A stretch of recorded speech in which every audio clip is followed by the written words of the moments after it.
Today, I want to share my design process for my third semester final project, which is a villa project on terraced rice fields in Kulon Progo.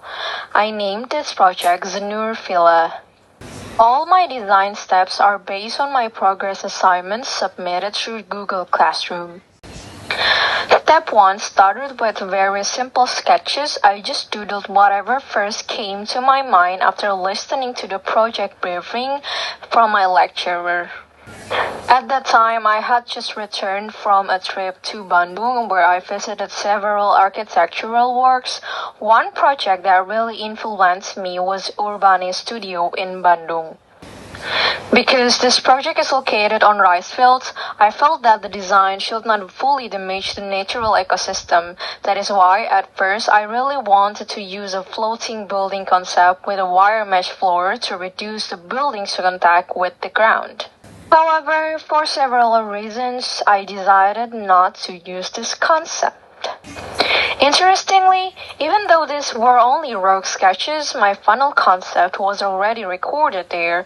The core ideas were architecture integrated with nature, separated building masses to reduce visual and environmental impact, lightweight building design, passive cross-ventilation, and open and biddable spaces. Step 2 was site analysis.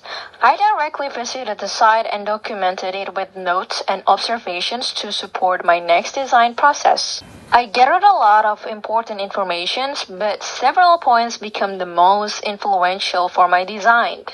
Existing functions, existing viewpoints, orientation toward favorable views, site entry and internal circulations, and the site shapes and elevations.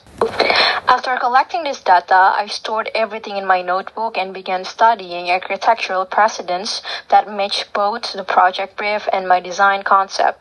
I explored many precedents and extracted key ideas such as reconnecting architecture with nature, separated home concepts, close contact with nature with constant air circulation, different architectural elements, and buildings designed on sloped and contour sites similar to mine.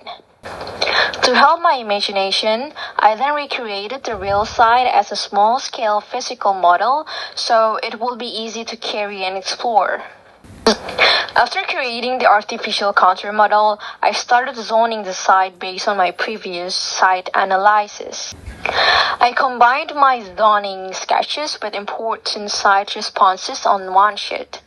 This included my response to water flow directions based on the site contour, orientation and building mass placement toward the best views, and boundary ideas as a response to privacy within the site.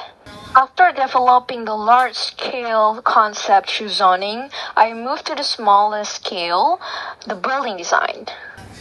I started exploring building details and found one element that really fit my concept, the courtyard, because it strongly supports cross-ventilation. Then I began sketching the building design. Surprisingly, the result looked similar to the floating building concept I had previously abandoned, including elevated forms, wire mesh floors, and contextual materials. Once again, I stepped back from this idea and searched for another approach. I then started creating more technical sketches and I found something interesting, a simple ordinary house form. But I modified it. I split the building into two parts and placed them at different elevations. Why? Because this decision directly responds to my main concept. Integration with nature is achieved through elevation differences. Separated building masses support different functions and levels on privacy. The design feels lightweight because the mass is visually divided. Open and breathable spaces are created by openings between the separated masses, and a courtyard naturally appears between the split buildings. This is a mock-up example of the concept. Another reason for splitting the building was to reduce cut and fill on the side and minimize the foundation area by reducing each building's footprint. This footage shows one building mass from a design. Within one mass, I also created internal mass variations based on functions and privacy. Similar to my large-scale zoning concept, the separation also creates a mini courtyard within a single building mass.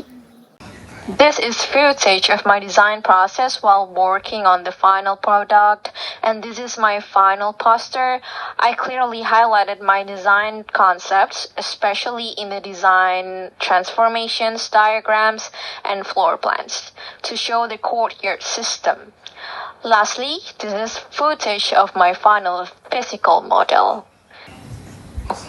Thank you!